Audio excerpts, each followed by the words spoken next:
Sa po mga guys at yung mga nagtatanong nga pala po sa akin kung ano-ano po yung mga ginagamit ko po sa Real Carbon Fiber. Ito po guys, pinaghandaan ko na po sa inyo, para sa inyo, sa lahat po ng mga nagtatanong po sa akin. Ang gagawin po natin, napakaliit lang po na visor nga pala po to ng Suzuki Raider Carb. Ang mga ginagamit ko po pag ako nag-Real Carbon Fiber ng Forge Design, ito po ang ginagamit ko po na fiber. Mahaba po yan. At hinahati ko po yan, ini-slice ko po na itong cutter na ito ng circle.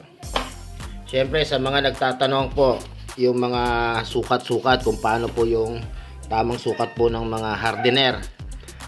Eto na po, bumili na po ako ng timbangan para po sa mga lahat po na nagtatanong. At sa mga nagtatanong din kung ano po yung ginagamit ko po ng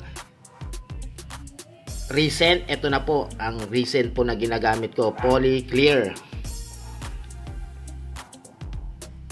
R99-S206 po.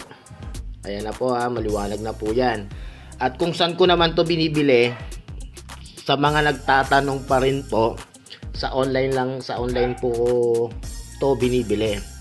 Hindi na po pwede dito sabihin ko anong online. Alam nyo naman kung ano yung sikat na online po na ino-orderan. Dun po.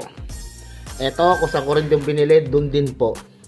Kaya guys, abangayin na lang po kung paano po natin itong gawin, step by step. At kung ano po yung mga tamang timbang para po sa resin at sa hardener. Ang pinaka-importante lang naman po talaga sa pagtimbang, ito po dalawa na to.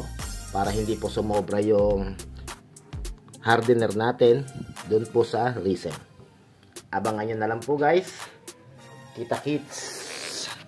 Bye-bye.